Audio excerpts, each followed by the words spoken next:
We've done it again, Glyn, haven't we? We've done it again. Why do you keep bringing me to these places? I didn't bring you. You brought me. I told you I'd never been up this path before. Yeah, but this was your idea to come here. It was my idea to come up the steepest hill in Wiltshire. Yeah, it must be. It's, this is definitely a new one on me, though. Not the place, which we're not going to reveal again. But this hill is certainly a new one. God, look at the orchids. Yeah, there's loads of orchids up here. A little bit pathetic, but and look at the views.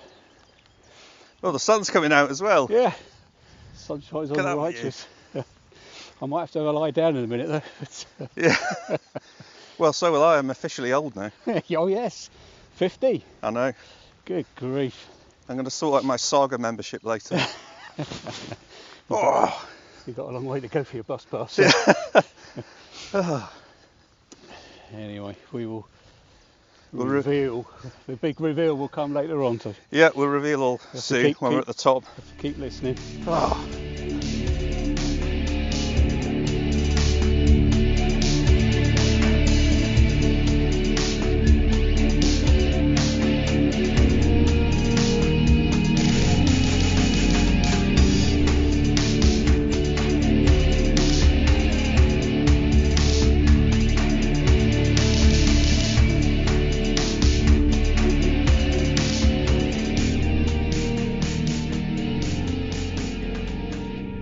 Welcome to another Hidden Wiltshire podcast where we talk about things in Wiltshire that are hidden. My name is Glyn and this week with me I have my usual podcasting partner.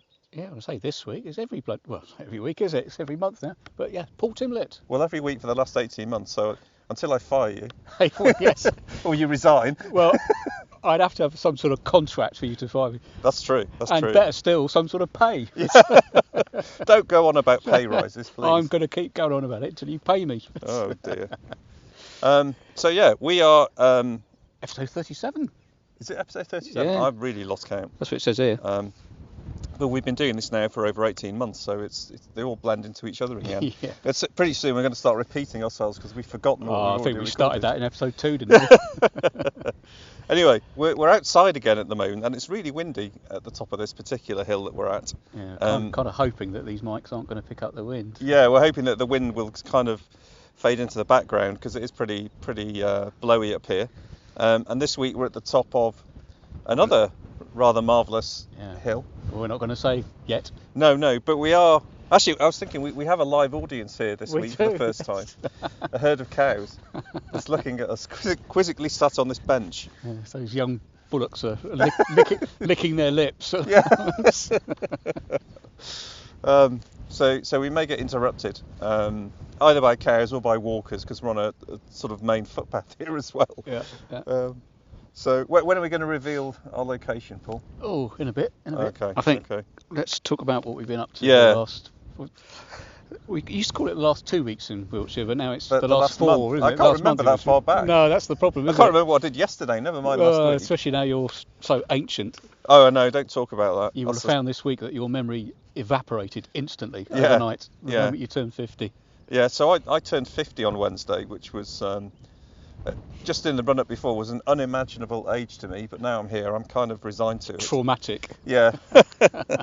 But I always think that at least I'm not as old as Paul. So that's right. As I said to you, I always thought being in my 50s was brilliant and the best years of my life. And then I reached 60 and I thought, this is even better, but everything hurts though. It tends to take the edge off it a bit. Yeah. So I've been, the last few weeks, I've done quite a bit of stuff in Wiltshire, which we can talk about. I've also been dipping into Somerset a bit. So I've been crossing the border, and it's been noticed, because I've had a few people say, that's not Wiltshire. Well, aren't you that man from Wiltshire? What are you doing here in Somerset? Yeah. So that was my Somerset accent, by the way. Yeah, it's very good, very authentic. Yeah, I went to Stony Littleton Longbarrow the other night. Is that in Wiltshire? It's not. It's just over the border. In Somerset. So it doesn't count. So I can't talk about it really. No. But it does look amazing. I haven't been yet. I keep meaning to go there. But you said you have to crawl in to get all the way to the bottom. Yeah, it's very low. It's not like West Kennet which is head height and higher. Mm-hmm. This one, it's a crouch. You have to crouch to get in. Right. And then the further down you go into it, the lower the ceiling gets. It does go quite far back, maybe 12, 15 metres.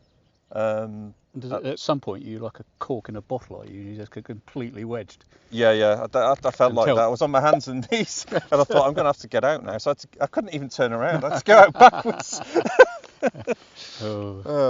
Brings me back to my caving day. Yeah. In fact, sometimes you had no alternative but to keep going because it was impossible to go back. Yeah. But yeah, no, I did that. But we've been doing quite a bit of stuff in Wiltshire. We've been doing the hidden Wiltshire walks with the museum. We've done 2 of those since the last podcast, I think. Yeah, we have. Actually, by the time this comes out Sunday, it'll be 3, won't it? Yeah, we've got the Castle Coombe one on Sunday. Yeah, but we did the Folly Wood walk, didn't we? That was very good in the evening. Yeah, that was a good turnout. 15, yeah, 12, 15 people. Yeah, quite a few people. It was a lovely evening. It's a nice bunch of people as well. All very interested in the tales and. Yeah, the Tales of the Headless Horseman. Who very disappointingly didn't put an appearance in. No, and the Tales of Mark Wellahan. Yes. Who I met there, and several other people have met who listen to the podcast. Yeah. And he didn't put in an appearance either. No, that's right. It's a bit unfortunate. So we did, before that we did the Hippenscombe walk. Sorry, before you move on to that. Yeah. What I found really interesting on that walk was when we got to the moat, the Gatekeeper's Lodge, the moated lodge just outside,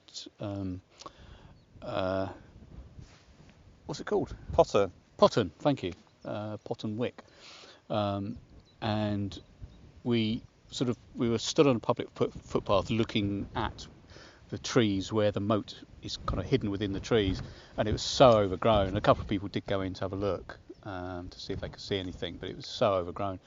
But one of our chums, Headley Thorne, put his drone up over the farmland there, because one of the guests said that she was pretty certain that there was an old right of way from basically the A360 to the moated lodge, and of course the moated lodge, as we've said before, was the Gatekeeper's Lodge for the deer park that belonged to the Bishops of Salisbury, who had a manor in that area.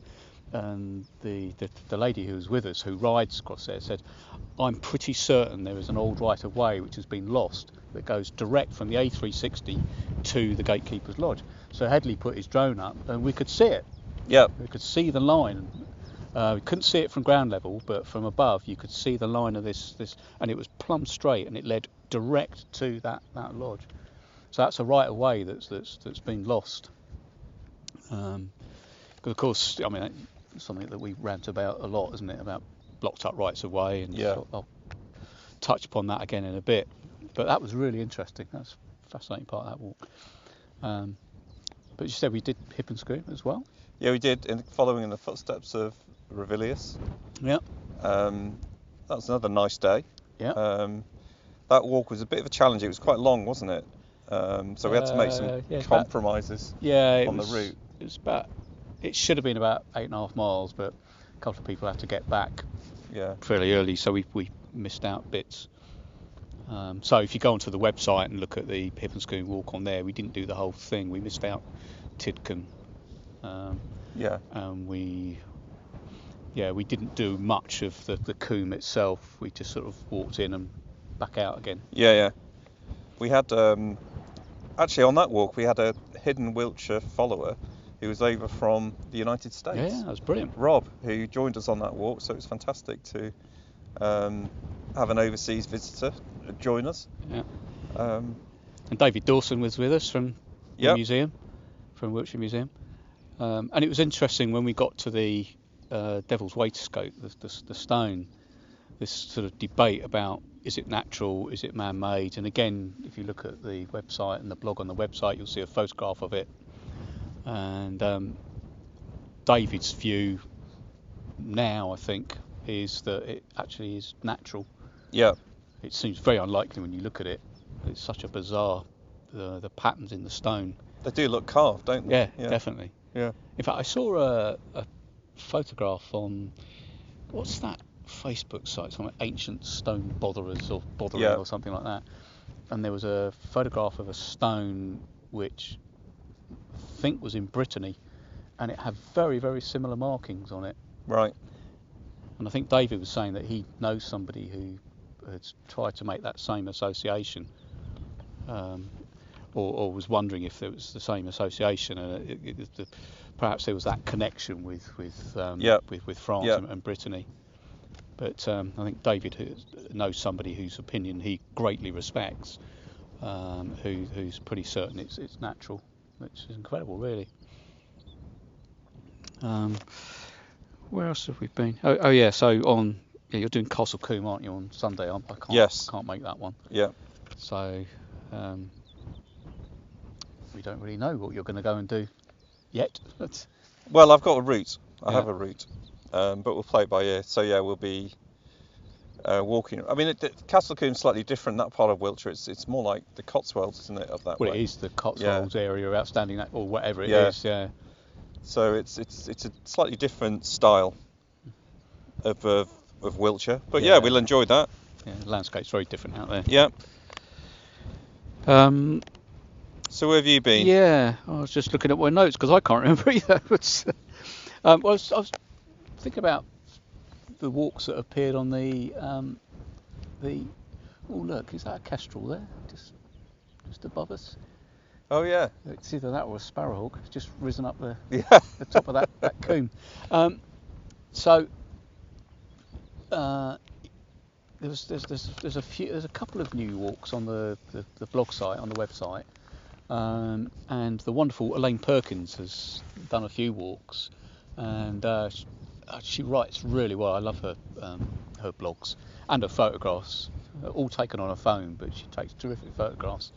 So she did yet another one that I wasn't aware of. So the walk is called Enchanted Clearbury and the villages of Odstock and Nunton.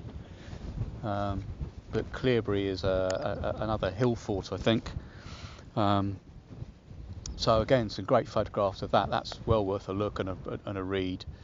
And she those that follow the Facebook group. The closed group for subscribers, for contributors, for people who actually write articles. There's a bullet looking over her shoulder. I think she did another one recently as well on there. Stu and I did a walk on where are we? Last Friday, a week today. First one we've done for, blimey, a couple of months, I think. Partly because I was away for 6 weeks. And we've both been busy working up at Parsonage Down and stuff, so we thought it was time to do a walk, and we went over to right on the border with Dorset. In fact, at one point we could almost have put a foot in Dorset, but we didn't. So we went to Wyn Green, which is one of my favourite parts of Wiltshire. Love it over there. The views are just astonishing, even better than the views we're looking at now. So we went to Wyn Green, and then we walked along the Oxdrove, having tried to drive a stretch of it because we went wrong. And we then sort of walked along it and looked down over Fern House, which is the Rothermere family's country seat now. And then we dropped down, and this is where, and again, you'll read the blog, and we'll probably do a podcast about it at some point, so we won't do too much now. But Stu and I had a bit of a rant to ourselves because we'd strung together a route that would take us through 2, if not 3, open access areas. There's a lot of open access areas down there. If you look at the 1 to 25,000 OS map, there are open access areas everywhere. And as we've always said on this podcast, the challenge with open access areas is actually getting into them. Yeah. So you can see these lovely open areas, and there are some here where we're sitting now, but how on earth do you get in without trespassing, basically? But so one of the open access areas we wanted to get into was to take us to Winkelbury Camp, which is an Iron Age hill fort that looks down over the Ebble Valley, and we found a sort of convoluted route to get us in there using rights of way, using a bridle way and a footpath. So all was good. But from there, we wanted to get down to Tollard Royal because I wanted to look at King John's house, and because I hadn't seen it before and all that stuff. But the routes that I plotted took us through this sort of beautiful looking bottom, Rotherley bottom. So we got to the open access area, which was the other side of a fence, and we peered in and thought, well, how on earth do we get in there other than going over the fence? And then we spied a gate.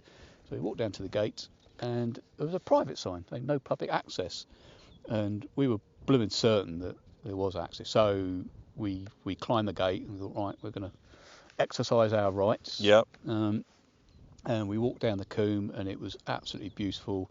Got to the other end, and there was like a 10-foot gate to get out, but fortunately there was a little pedestrian gate, and again, no public access sign on the other side of the gate.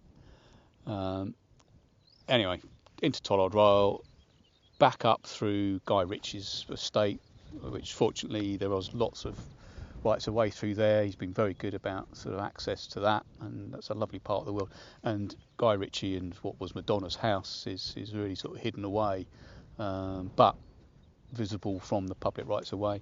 But after we'd finished the walk, I wrote a very polite email, which is unusual for me, to Rushmore Estate, who own the land around Tollard Royal. They own King John's estate, King John's house. They own Lama Tree and all of that, and the golf club, and they own this Rotherley bottom. So I wrote to them and said, look, can I just clarify whether that open access is still current, or whether there's some exemption. And I wrote it on Saturday morning, the day after. Monday morning, first thing, I got an email back from the estate office saying you're absolutely right. Those signs should not be there, and we will take them down. Brilliant. Isn't that fantastic? That's how it should be. Yep. And blooming hats off to Rushmore Estate, I would say. So I wrote them another very polite email back thanking them for that, and saying how that's really refreshing and heartening, and what a sort of shining example they were. Yes. And they again sort of thanked me for that, thanked me for my kind words, and said, we like to encourage public access wherever possible to our estate. Yeah. So brilliant. That's how it should be. I'd like to access more of their estate, obviously, but I'll never be satisfied. You're never quite sure when you write these emails whether you're going to No. get the response saying, "Stay off my land." Yeah, get off my land. Yeah, you've got no right to be in there. Because I have heard, I've read, yeah, or had interactions with people that I know have been on public access land and been told to get off it. Yeah. And had to stand their ground. Yeah. Well, I've mentioned it in a previous podcast, one that Stu and I went on to, and I won't say where it is, but it's another big Wiltshire estate, and I know that they have been written to about access, and basically just ignored every communication, and they continue to make access very, very difficult. So it's a really quite bizarre situation we have in this country, that you have all these open access areas that you just can't get to. Yep. And I don't know how legally how that works, and how we stand there. Whether you're allowed to take the most direct route in, albeit you're crossing private land to reach it, I don't know. If anybody knows, I wish they'd tell us. Yep. That's maybe a research project for us to do. Yeah. To start advising people. As we were talking, as we came up here, we were chatting about Country File, and Nick Hayes, who was on there the last Sunday, who's written one of my favourite books, the Book of Trespass, and now a follow-up, the Trespasser's Handbook, and I know he's quite vociferous about this. And in fact, we didn't talk about this, but it reminds me of something that we did. He put a post on Instagram the other day about how he got 10 people together, 10 friends, to go and help a farmer pull ragwort for their field. And he posted a load of photographs on his Instagram feed. And so the farmer welcomed them in, they helped the farmer out. The farmer gave them access to part of the countryside that they hadn't seen before.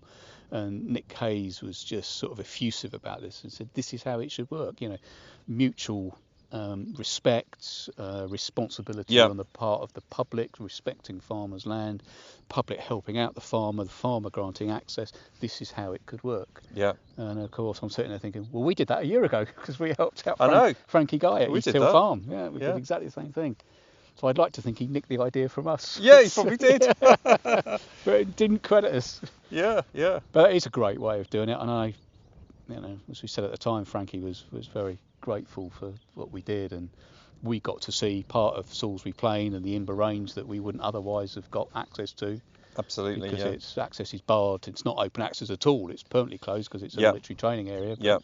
A number of farmers farm there, and by doing that and helping a farmer out, we got something back apart from the cream tea afterwards. Yeah. It was actually seeing part of the plain that we just couldn't get to otherwise. So it's that, I don't know, mutual respect and helping each other out. That's how it should work. Absolutely. Anyway. A little bit of respect and polite communication goes a long way. Yeah, absolutely. What else? What else have we got? Do we want to talk about that? Or? No, let's hold off on that. Well, hold off. All right, okay. Until it comes to something, we'll keep that to ourselves. All right. Until I see some evidence. Yes, we've got something quite exciting coming up, but it's not come to fruition yet. Yeah. And it will be the kiss of death if we do mention it. Yeah. Is that something on fire over there? I can see smoke. Ah, yes. There is. That's at the back end of Longcombe Bottom. Oh no, you've given it. Yeah. Oh God. Well, we have to tell them where we are. Well, yeah. And now is the time anyway. So. Yeah, that's true. So we're at the top of Picket Hill. Yeah. Just looking down. Actually, as we were talking, those walkers we saw over to our left. Yeah. I spotted them. They'd gone right to the bottom, down to the Bloodstone. Yeah. Down at the bottom of Longcombe Bottom. But yeah, at the end of Longcombe Bottom, which is not open access, that's private. Yeah. And you're pointing again. That's no use to anybody apart from me. Well, it's shut up. Yes. I've got. Yes, look, sir. we have an audience. I've told you, we've got cows. We're buggered off now. They got bored. They got bored. Yes, the end of Longcombe Bottom, there is a sort of clearing, and the farmer there basically just occasionally shoves a load of stuff in there and burns it. Yeah. So there's so where the smoke is, what is that? That's which bottom is that? Longcombe. I thought this was Longcombe. No, this is Locombe. Oh, Locombe, yeah. Oh, Locombe and this Longcombe. Is Locombe. Right. That's Longcombe. Okay. It's a beautiful bottom, actually. Yeah. If you stand at either end, yeah. You can take a photograph of it, and it's just it's a stunning little valley. Yeah. I call it the on Instagram, whenever I put pictures up, it's the Secret Valley. Secret Valley, yeah. People try and guess where it is. Yeah. Well, of course, just above it, right next to it, is the perimeter road around the Imber Range perimeter road. Because I've quite often stopped there and looked down there, and I hadn't realised it was the same bottom that you admire. And of course, that field just to the left and above the Longcombe Bottom is the poppy field, which is on the cover of our book. Right. Is it? Yeah. I didn't know that. About 2 or 3 years ago, that was just a sea of red. Oh, I thought that was further over here, where we are now. It was that field over there. So the photo on the front of the book, I was on the perimeter road, looking across the field to here. Oh, fantastic. So, yeah. So another. You didn't know that? No. You didn't know the front cover of your book? That your name's on the front. I was only interested in the back cover, because that's the photograph I took. But no, I knew it was here somewhere. I just assumed it was behind this bench that we're sitting on. No. Because we are sitting on, well, it's your favourite bench, isn't it? One of your favourite benches. One of them, yeah. Looking down into Locombe Bottom and the Bloodstone and Bratton over there, and Bratton Church, and the combe that goes up to Bratton Camp, and I'm pointing now. You see Bratton Camp, the hill fort. You can see the just make out the long barrow on the top. Yeah. Wonderful view, and you can see all the way in the distance over to Somerset. You can see the television mast. Oh, that's Wells. That's the Wells transmitter. Wells transmitter, yeah. Oh, blimmin' heck. Where I was yesterday, actually. Yeah. And I was frequently in the early 1980s in my student days, because things grew up there that we used to go and pick. Yeah. So, yeah, lovely view. Yeah. God, you can see it really clearly. Yeah. Actually, it does show you what a small country we live in. Yeah. I mean, that's almost Bristol. Yeah, that's a long way. Yeah. Right, anyway, we better get on to the main topic or we're going to run out of time. Well, do you think? Well, it depends how long you talk for. 'Cause I'm not going to say anything now. Oh yeah. For the next this is my however topic long this week. because I haven't been to this place. Yeah. So yeah, we'll have the transition music now, and then afterwards we'll come back and talk about Bincknoll Castle. Yes. Now I'm going to get complaints. Careful how you say that. Careful how you spell it as well.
Right, so this week's topic is, well, if you try and say this phonetically, This is a Jeremy Hunt moment, isn't it? yeah, if you try and say this phonetically, it's Bincknoll Castle, but apparently you're supposed to pronounce it Bincknoll.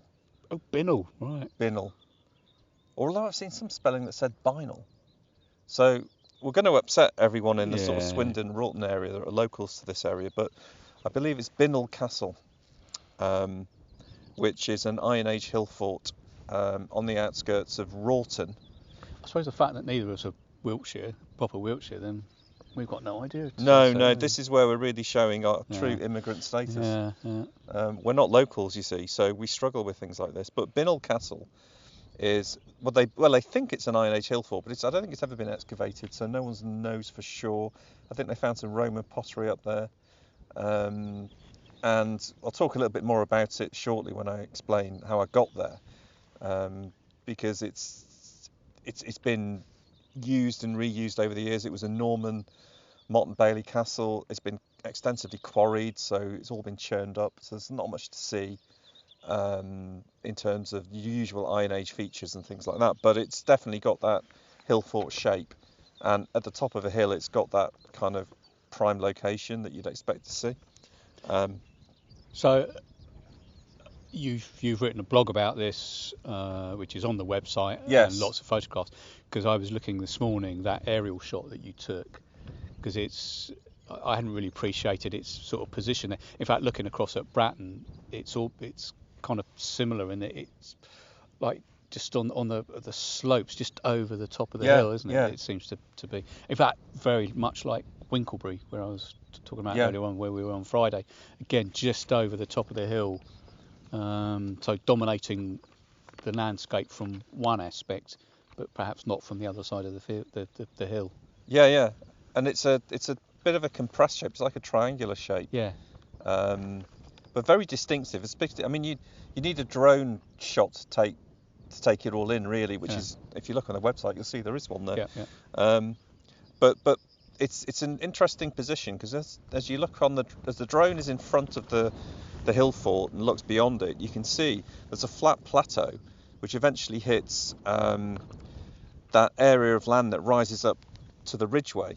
So you can see all the way across to Hackpen Hill around there, and Barbary Castle, and you can see all that in the distance. So these connected landscapes, it all comes back into play again in terms of understanding why things are where they are in the landscape. Yeah, and actually Headley Thorne, we mentioned earlier on, I don't know if he put it on the Hidden Wiltshire website, but Facebook page, he certainly had it on his own, where he walked up there the other day, and he was talking about this concept of, or asking the question, whether they would have been linked. Of course, that assumes that they were used and occupied at the same time. Which but it's interesting. Which isn't a given. So yeah, it's interesting because I a couple of weeks ago I went out to Oxfordshire to meet up with Headley by the Uffington White Horse. Yeah. And there's an Iron Age hill fort there, and you've got the Ridgeway as well.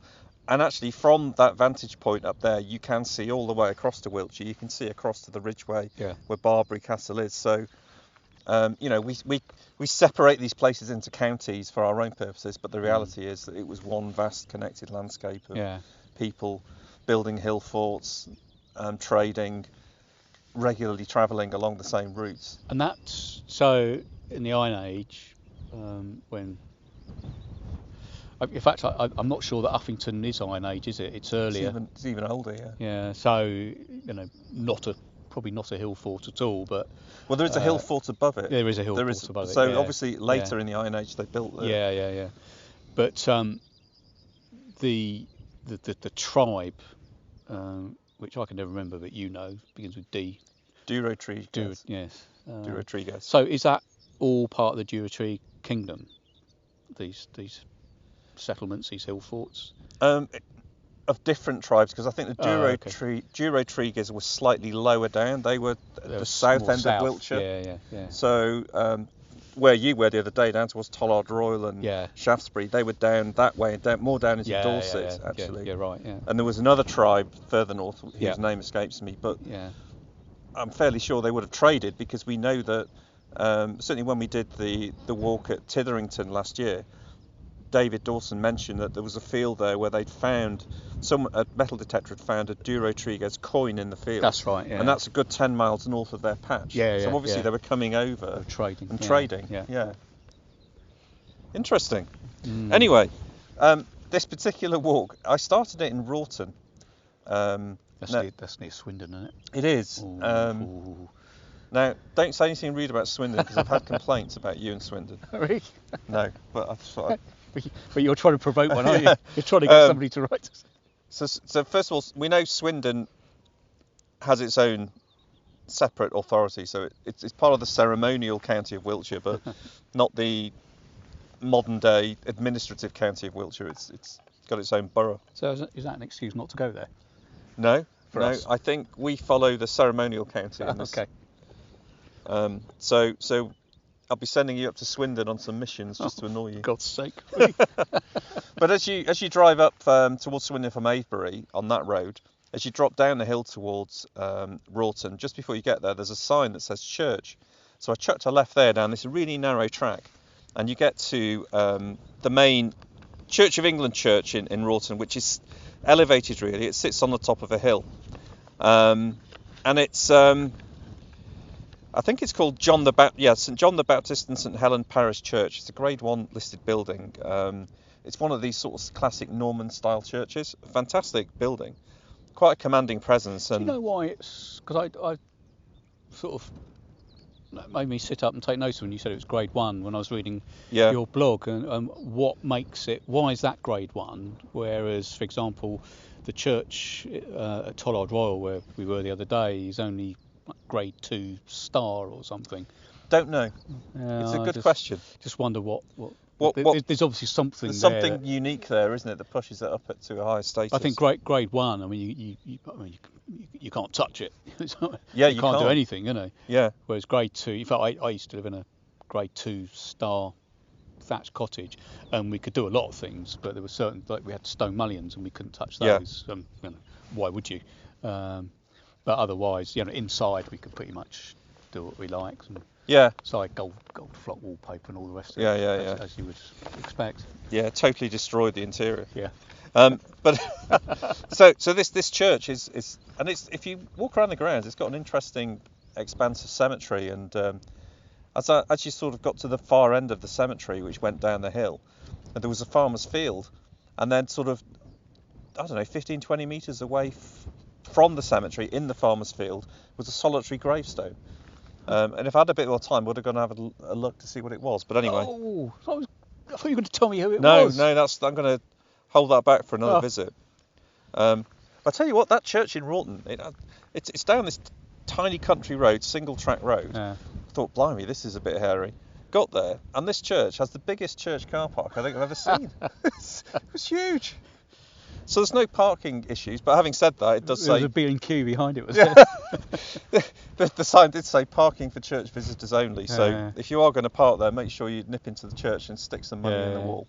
Was it a particularly big church then? It was quite a big church, yeah. Okay. So, I mean, that's always interesting, isn't it? Why, in fact, we were looking at one as we were walking up here, looking over at Steeple Ashton.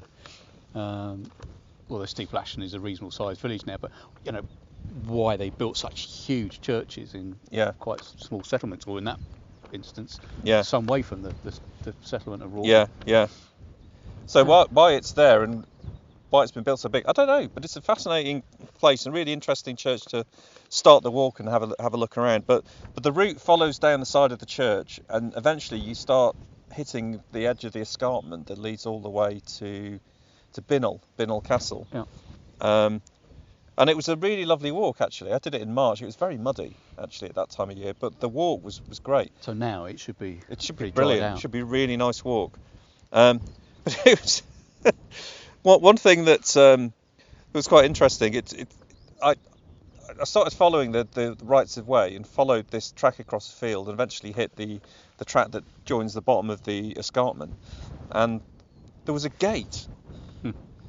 A normal gate, a latch gate that you open and walk through, that had no fence either side of it. So it was like a portal into God knows where. That did make me titter, your photographs. The thing is, I found one there, and of course, being me, I had to open the gate and walk through it. Yeah, I would as well. Then we walked another 200 yards down the track, and there was another one. Yeah. So this walk is particularly unique for having gates. But for people of a certain age, and even you may not be old enough to remember this, is the Tommy Cooper sketch where he goes on stage and he just brings on with him a gate, a little picket gate, and he spends about 20 minutes just going in and out of this gate, and people... But that was me on that day. Yeah, just go back and forth.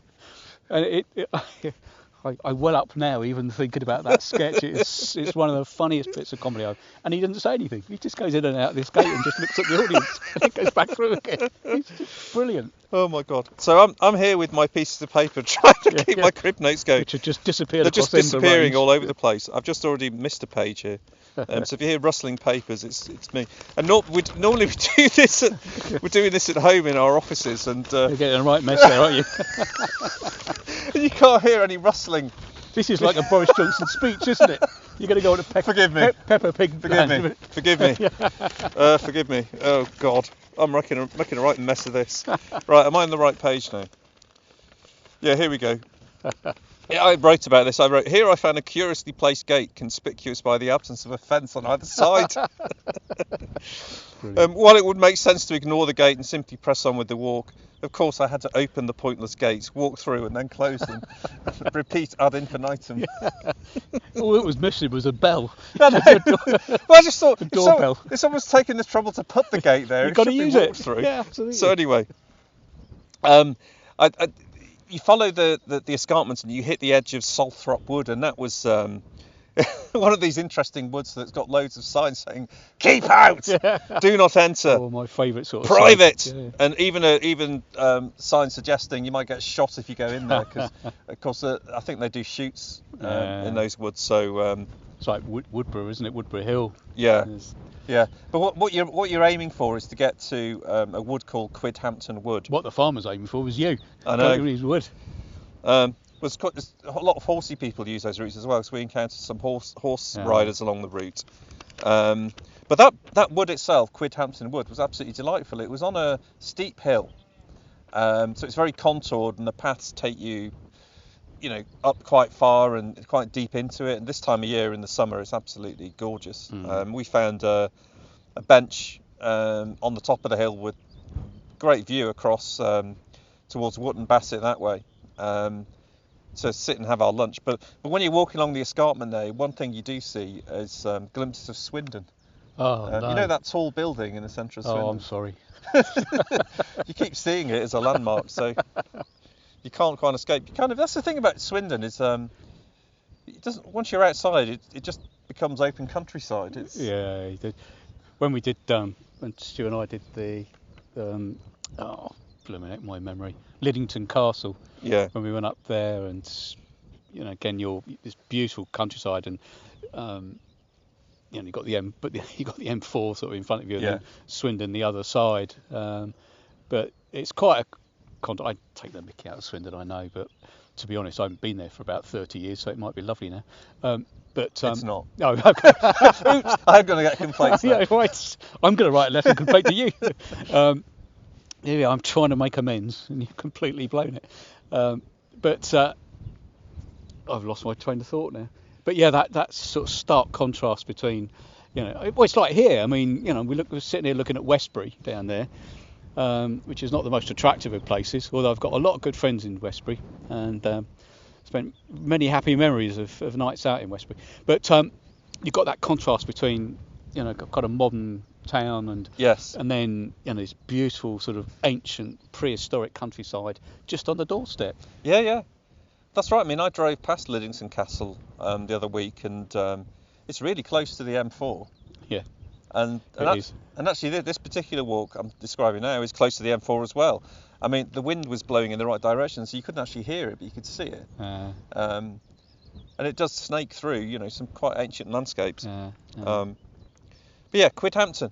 And actually, just going back to this reminds me of where I discovered this route from. It was a hidden Wiltshire follower who bought the book. Richard Phillips is his name. I think he lives down in Cornwall now. But he'd suggested this particular route. So, and he talked about the fact that, in the spring, the sides of the escarpment in Quidhampton Wood are carpeted in with bluebells and wild garlic and things like that. And as I was descending the wood down this very steep bank, I could see all the wild garlic starting to come up. I just thought, this would be really nice in the spring. Very wild. And so do you find bluebells up there? You do, yeah. So it's a bit of a haven, actually, because it's one of those places you can't drive to it. You've got to walk to it, and there's no easy spot to get to walk to it. You've got to go out of your way. But as you sort of walk through the wood, you come out of the wood, and then you're faced with the bank of Bincknoll, which is this glorious sight of a steep embankment with terracettes around it. It's very picturesque and very dramatic. And the path then takes you... So this is below the hill fort? Below the hill fort. So the earthworks, or just part of the hill? It's just part of the hill. Right.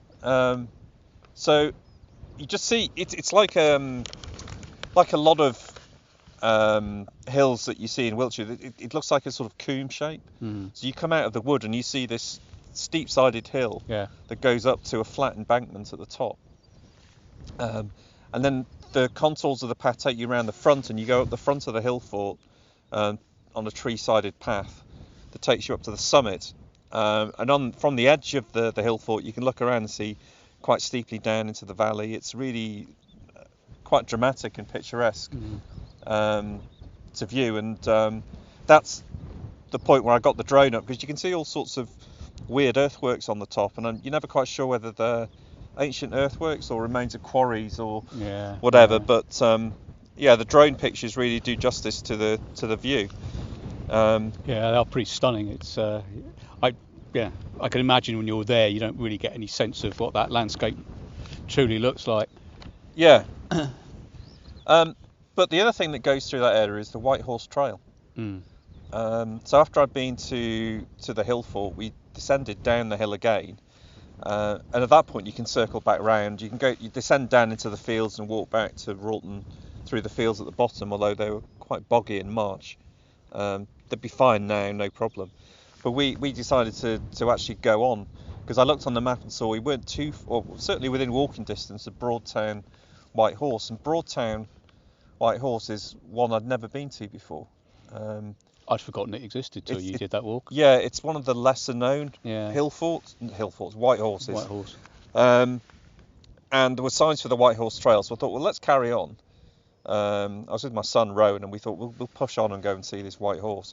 So we carried on, and it was a pretty awful walk actually at that time of year, because at the bottom of the escarpment where the path goes through the fields is basically a bog. So you've got springs and bog bubbling up, so it was tricky navigation to get through to the bottom of the White Horse. And of course, we eventually got there, and the path takes you to the bottom of the White Horse, and you have this picture board there, or information board that talks about the White Horse Trail. Shows the route where you can walk and see all the 7 or 8. Is it 7 or 8? Can't remember how many white horses are on in Wiltshire. It's terrible. Somebody put me right on this on the Facebook. It's not 9, is it? Is it 9? I think I said 8, and somebody told me it was 9. God. I've got the number wrong again, I'm sure. Yeah. Well, I do know that. I think it was Headley who put on some social media page something about. Oh no, it wasn't. It was Simon Hettenstall, the journalist. Oh yeah. Who lives in Wiltshire. He was doing a tour of the white horses in Wiltshire, and he said, "Oh, I'm doing this tour of all the white horses in Wiltshire in one day today. What's your favourite?" And about 60% of the comments below kept saying Uffington, yes. which isn't in Wiltshire. Honorary Wiltshire. Yeah, which actually is in Oxfordshire, although the locals are a bit annoyed about that because it used to be in Berkshire, and Berkshire were very upset that they lost it. Anyway. Yeah. We won't get into other counties' politics. Well, we could just poke it with a stick and stir them up and then run away. However many there are, 7 or 8 or 9 white horses in Wiltshire. There was this information board that told you the route, and apparently it is quite a nice walk, because someone messaged me after I'd posted up about the White Horse that they'd done that route that takes you, the walk from Broadtown to Cheryl White Horse is really nice. But at the bottom of the hill where the horse is, I'm looking at this information board, and I look up, and I said to Rowan, "Where's the bloody horse?" What white horse? I couldn't see it. The slope was overgrown with grass that was probably, I don't know, 2 foot high. You couldn't see it, so there was only one thing for it. I had to get the drone out. So I sent the drone up, and it got this fantastic view of the White Horse that was obviously very well kept by the villagers in Broadtown. And beyond it, you could see in the distance that escarpment in the distance where the Ridgeway travels up from Avebury through Hackpen over towards Swindon and then beyond past Liddington over towards Oxfordshire and Berkshire. It was an interesting one, and I was looking into the history of the White Horse. I've written some stuff here, so just bear with me while I get my papers out again, make sure they don't get blown away. But I think it was put together, or it was put in place by a local farmer. I have got his name here. Giles? William Simmons. Farmer Giles. Farmer Giles. And actually, I noticed with the shape of that particular white horse, it looked almost like a child's drawing. Yeah, it is quite simple, isn't it? It's but quite charming in its own way. And it's quite a small one as well, isn't it? It is small, compared to some of the others. And I don't think it's one you can see easily. I know somebody else, when I put the photo up of it on Twitter, someone said, "Oh, that was obviously taken years ago because I can't see it at the moment." I said, "I only took it yesterday." And apparently it's because it was a drone photo looking down, it was fine. But for some of the people saying living nearby, if you look up the hill towards it, it was obscured by the grass, so it needed a bit of a trim, I think. Well, that's not dissimilar to Uffington, and it's not the grass that obscures it, it's just the angle. Yeah, because it's cut. I mean, really, it was cut, which is bizarre. It was meant to be seen from above. Yeah. Now, bear in mind how old it is. There's no way that anyone could see it above. A message to the gods. A message to the gods, or aliens? Spacemen, or Yeah.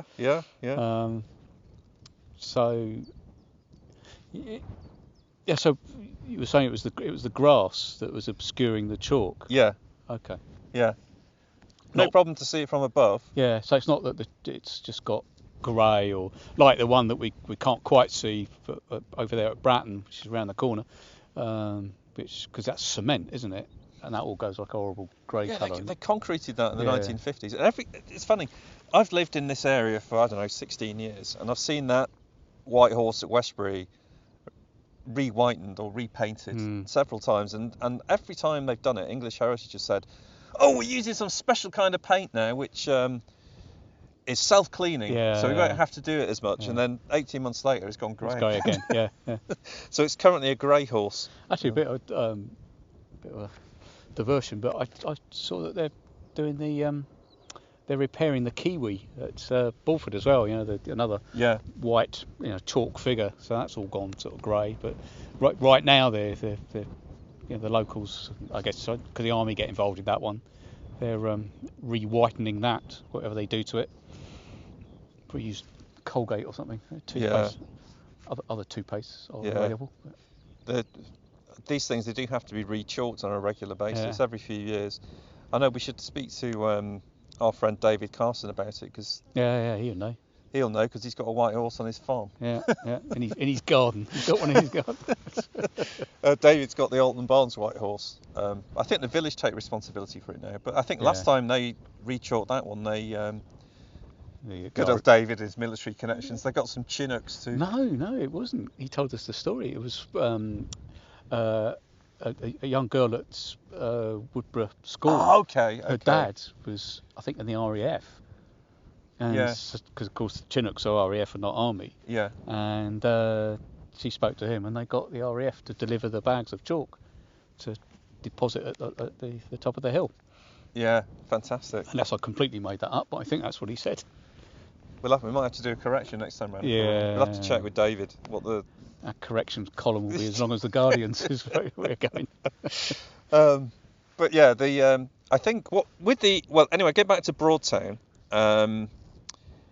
It was cut in 1864, I believe, by a local farmer called William Simmons, and it was neglected for many years. And I think it was in 1991 the locals set up the Broadtown White Horse Restoration Society, and they are responsible for regularly scouring it and maintaining it and keeping it looking spick and span. But apparently you can see it from quite far away at certain points. But yeah, going up close like I did at the bottom, you might be slightly disappointed because you can't really see very much. And yeah, it's one of those ones that's slightly harder to get to. So best seen from afar then. Yeah. Like Swindon, really. Oh dear. But anyway, what I did after I'd done that, I thought, right, I'll circle back round. So I dropped down the hill to the fields below and followed the rights of way all the way back to Rawton, and it was a bit of a trudge actually, because it was very muddy underfoot that time of year. It'd be fine now, no problem, but I was miserable by the end of that. It was about an 8 That'll make a change. 8 or 9 mile round trip, but definitely worth doing. I'd certainly recommend the routes. You can devise a circular route that takes you from Rawton Church to Bincknoll and back again. Which should be a nice 5 miler. Yeah. If you want to extend it out to the Broadtown White Horse, that's adding another 3 or 4 miles on. Yeah. Worth doing it. And that's circa an out and back, wasn't it? Yeah. You can go out along the escarpments and come back along the fields below. So it's a. Oh, okay. You can. Oh, you didn't have to come back the same way. You didn't have to come back the same way. I think there's a certain point when you come back that the path does diverge and you come back. Yeah. But a lot of it is like a circle. Right. But yeah, it was a fascinating trip for me. I mean, I don't often go to that part of Wiltshire. It's much neglected by us, I think. Yeah. That definitely. sort of Swindon area. Yeah. Because you've got this anti-Swindon bias thing going. We haven't.